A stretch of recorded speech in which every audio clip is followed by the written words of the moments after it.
Hello everyone and welcome back to UGC NET mentor. I hope you are doing well. Guys, आज की इस video में हम समझेंगे यूनियन बजट जो आज के दिन पेश हुआ है और इस बजट में क्या कुछ बोला गया, इंपॉर्टेंट हाइलाइट्स कवर करेंगे। कई बार एग्जाम में क्वेश्चन बन जाता है तो एग्जाम पॉइंट ऑफ व्यू से हम इन चीज़ों को कवर करेंगे।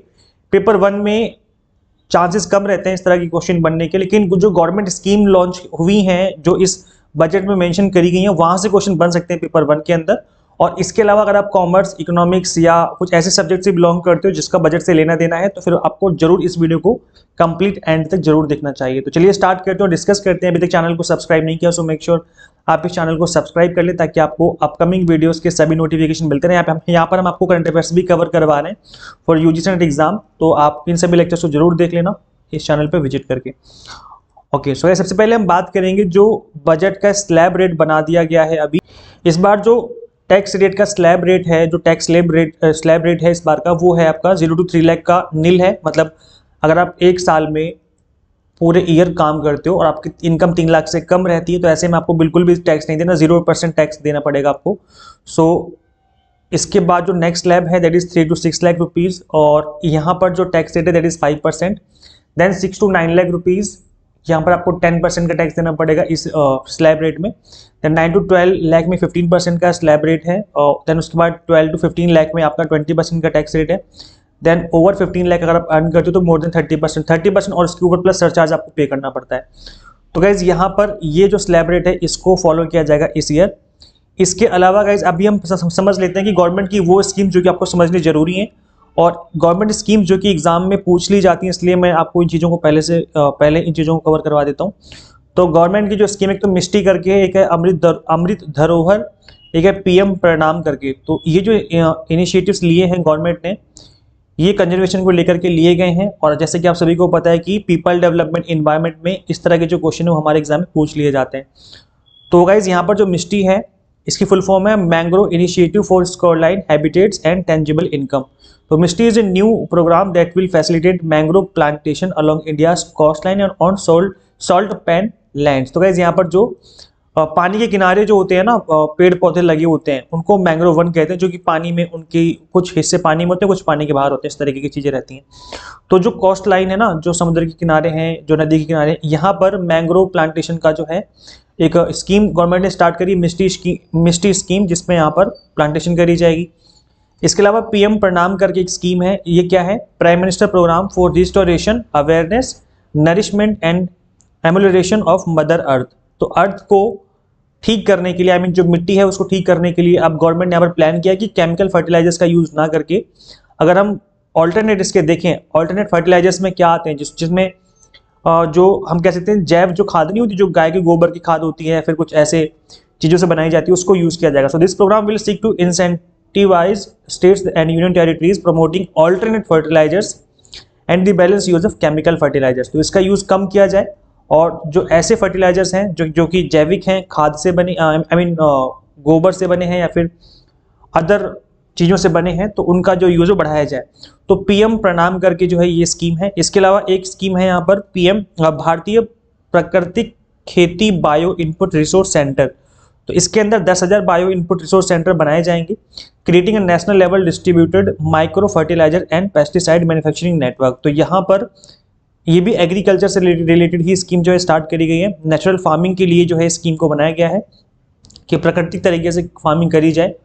अमृत धरोहर करके एक नई अनदर स्कीम है, that is this is a scheme that will implement over the next 3 years to encourage optimal use of wetland. मतलब जो गीला एरिया होता है ना, जहाँ पर पानी वाला एरिया, जैसे झरना हो गया और झील हो गई, नदी हो गई, इस तरह के जो एरिया हैं इनको बायोडाइवर्सिटी में इनमें इन्हांस करें, बायोडाइवर्सिटी अच्छी हो, carbon stock and eco tourism यहाँ पर बढ़ाया जाए, जिससे इनकम बढ़ेगी और लोकल कम्युनिटीज़ भी जो है वहाँ पर इम्प्रूव करेगी, आई मीन उनकी भी इनकम बढ़ेगी। तो जो वेटलैंड है मतलब इनका एफिशिएंट तरीके से यूज़ करने का जो स्कीम है वो अमृत धरोहर करके यहाँ पर स्टार्ट करी जा रही है। तो ऐसे ये स्कीम्स हैं जो काफ़ी इंपॉर्टेंट आपको याद रखनी है। इसके अलावा गाइस कुछ स्कीम और हैं जो कि ट्राइबल वेलफेयर के लिए बनाई गई हैं। तो इसमें एजुकेशन से रिलेटेड स्कीम है, इसको भी आपको समझ लेना है, कई बार इससे रिलेटेड क्वेश्चन भी एग्जाम में बन सकते हैं। सो यहाँ पर एकलव्य स्कूल्स करके जो होते हैं वो ट्राइबल एरिया में स्टार्ट किए जाते हैं और यहाँ पर 38,800 टीचर्स की भर्ती करने की यहाँ पर प्लान की जा रही है, जिससे कि 740 एकलव्य मॉडल रेजिडेंशियल स्कूल्स बनाए जाएंगे। 3.5 लाख ट्राइबल स्टूडेंट जो है इसमें स्टडी कर पाएंगे। तो यहाँ पर जो है एकलव्य स्कूल करके है, ये आपको याद रखना है, और इसको गवर्नमेंट जो है इंप्रूव करने की बात कर रही है। एलिमिनेटिंग सिकल सेल एनीमिया, तो जो एनीमिया की प्रॉब्लम है इसको भी खत्म करने की बात की जा रही है 2047 तक। Focus on PVTGs, improve socio economic condition of the particularly vulnerable tribal group. तो जो वल्नरेबल ट्राइबल ग्रुप हो गए हैं, जो आदिवासी हैं, उनको लेकर के यहाँ पर स्कीम बनाई जा रही है कि भाई इनका एक तरीके से जो चीज ये प्रॉब्लम में ना है, बड़ी प्रॉब्लम है। अच्छा गाइज, यहाँ पर एक चीज मैं आपको बताना चाहूंगा जो कि हाँ, ये एक पॉइंट आपको याद रखना है, आपके एग्जाम के पॉइंट ऑफ व्यू से इंपॉर्टेंट है कि इंडिया ने गोल रखा था इस चीज का, that is zero carbon emission. तो ये जो गोल है जीरो कार्बन एमिशन का इंडिया में, वो कब तक का है? 2070 तक का यहाँ पर गोल रखा है गवर्नमेंट ने। तो इसके लिए 19,700 करोड़ रुपए जो है नेशनल हाइड्रोजन मिशन पे खर्च किए गए हैं। तो इस चीज को गाइस आपको अच्छे से याद रखना है कि जीरो कार्बन एमिशन जो है 2070 तक हमें इस गोल को अचीव करना है, प्लस कितना फंड यहाँ पर इस साल इस एरिया में एलोकेट किया गया है। इसके अलावा 5G सर्विसेज के लिए फाइनेंस मिनिस्ट्री ने अनाउंस किया कि 100 लैब बनाए जाएंगे, और काफी सारे पॉइंट्स जो कि आपको समझने हैं। अच्छा, यहाँ पर अब हम देख लेते हैं कि कौन सी चीजें सस्ती हुई, कौन सी चीजें महंगी हुई हैं। ये भी कई बार एग्जाम में पूछ लिया जाता है। So what gets cheaper, what get costlier. तो चीपर जो सामान सस्ते हो गए हैं वो कौन कौन से हैं? तो मोबाइल फोन है, टीवी है, लैब ग्रोन डायमंड्स हैं, श्रिम्प फीड है, machinery for lithium ion battery है, raw material for EV industry. तो इलेक्ट्रिक व्हीकल, मुझे पता था गवर्नमेंट ये पक्का करेगी, क्योंकि इलेक्ट्रिक व्हीकल का मतलब है कि जहां पर आप पेट्रोल और डीजल वाली गाड़ियां, उनको डिस्करेज किया जाएगा और इलेक्ट्रिक व्हीकल को इनकरेज किया जाएगा। तो इसलिए ये सामान सस्ते करे जाएंगे, ताकि जो इनका मतलब इनके लिए रॉ मटेरियल सस्ता किया गया है, तो ऑटोमेटिकली जो इलेक्ट्रिक व्हीकल है उनका प्राइस नीचे आएगा। तो ये जो है गवर्नमेंट प्रमोट कर रही है कि इलेक्ट्रिक लोग वाहन यूज करें, और जो पेट्रोल डीजल है उनको और यूज ना करें, उससे जो है पॉल्यूशन होता है। और वैसे आपको पता है कि फॉसिल फ्यूल्स हैं, खत्म होने वाले हैं कुछ टाइम में, कुछ सालों में। कॉस्टलियर क्या हो गया? सिगरेट महंगी हो गई, सिल्वर महंगा हो गया, कंपाउंड रबड़ महंगी, imitation jewellery, articles made from gold bars, imported bicycle and toys.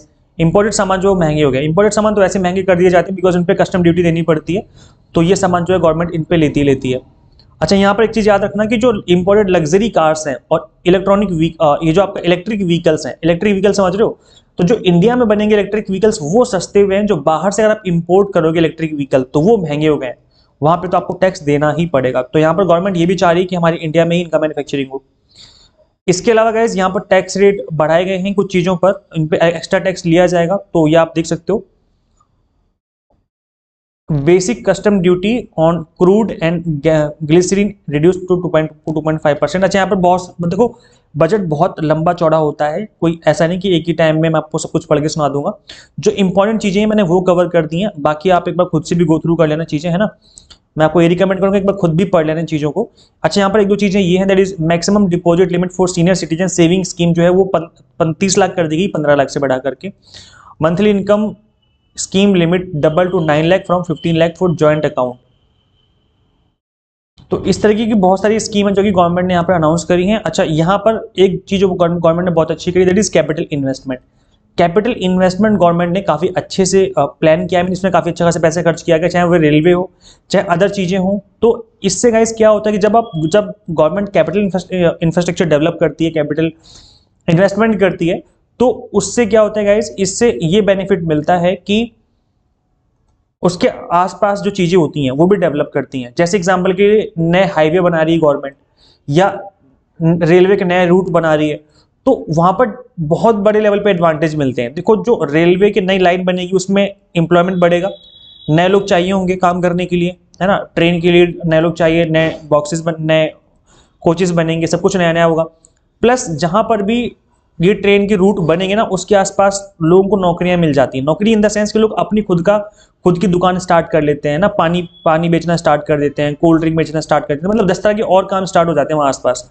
तो इंप्लॉयमेंट जनरेशन होता है। जैसे वैसे हाईवे होता है, हाईवे गवर्नमेंट बनाएगी तो यहाँ पर भी इंप्लॉयमेंट जनरेट होगा, प्लस वहां पर अगल बगल में क्या होता है, दुकानें खुल जाती हैं, है ना, और लोगों को और नए मौके मिलते हैं। जैसे हाईवे बन जाएगा तो लोग यहाँ पे अपना खुद का काम भी स्टार्ट कर सकते हैं, खुद के जो छोटी मोटी दुकानें होती है वो तो खुलेंगी, प्लस अदर लाइक कोई ट्रांसपोर्टेशन का काम स्टार्ट करना चाहता है तो वो उस एरिया में स्टार्ट कर सकता है। तो बहुत सारी ऐसी जॉब है जो कि इससे आई मीन इनडायरेक्ट वे में क्रिएट हो जाती हैं।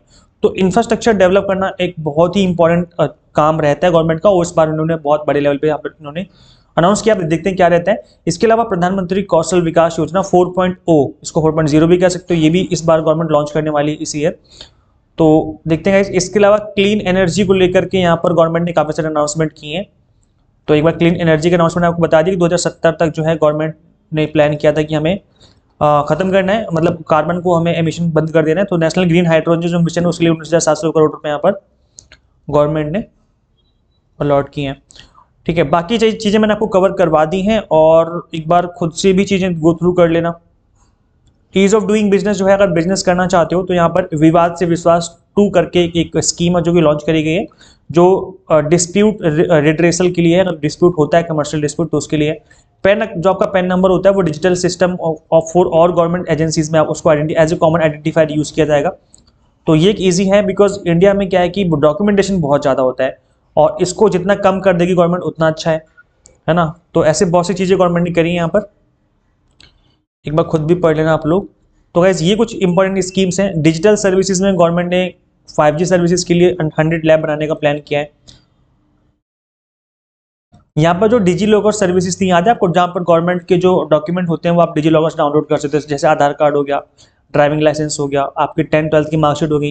तो इस डिजी लॉकर की जो सर्विसेज इनको एक्सपेंड करने की बात कही जा रही है। अब देखते हैं किस तरीके से एक्सपेंड करते हैं, ये तो फ्यूचर में पता चलेगा। लेकिन डिजी लॉकर को गवर्नमेंट यहाँ पर और जो है बड़े लेवल पर एक्सपेंड करने वाली है। और एजुकेशन की फील्ड में भी गवर्नमेंट ने काफ़ी अच्छे खासे पैसे यहाँ पर अलॉट कर। हायर एजुकेशन की अगर बात करें तो यहाँ पर central universities have been increase by 17.66%, deemed university by 27%, support to IITs have been increase by 14% and to NITs by 10.5% compare to last year. तो गवर्नमेंट ने बोला है कि हमने लास्ट ईयर से कुछ यहाँ पर परसेंटेज में डेटा गिवन है, तो इस तरीके से यहाँ पर हुआ है। यूनिवर्सिटी ने UGC का ग्रांट है उसको इंक्रीज किया है 459 करोड़ से। तो ये तो बनता है भाई, क्योंकि UGC जो है हायर एजुकेशन को देख रही है, और इनके लिए फंड ग्रांट करना बहुत ज़रूरी है। नहीं तो UGC को फंड अगर ग्रांट नहीं किया गया, फिर फंड इंक्रीज नहीं हुआ, तो फिर सारी चीज़ें प्रॉब्लम में आ जाएंगी। बिकॉज UGC एक नोडल एजेंसी है जो कि सारे के सारे हायर एजुकेशन को देख रही है, तो ये बहुत ज़रूरी है, और गवर्नमेंट ने यहाँ पर इसको किया भी है। एकलव्य मॉडल स्कूल के बारे में मैंने आपको बताया था, ये तो हो ही रहा है। National data governance policy to be brought out to unleash innovation and research by startup and academia. 3 centers of excellence for artificial intelligence to be set up in top education institutions। तो guys देखते हैं क्या रहता है। अच्छा, new colleges new universities बनाने जरूरी हैं, और नई यूनिवर्सिटीज़ बननी बहुत ज़रूरी है। इन पे ध्यान देना चाहिए कि न्यू यूनिवर्सिटीज़ को बनाया जाए, और रेगुलर बेसिस पे इनके अंदर जो है इंप्रूवमेंट भी होती रहे। तो गाइस ये था बजट, आई होप आपको समझ में आया होगा। मैंने हाईलाइट बताए हैं, सब कुछ कंप्लीट नहीं बताया, बट जो इंपॉर्टेंट चीज़ें थी मैंने आपको डिस्कस कर दी हैं।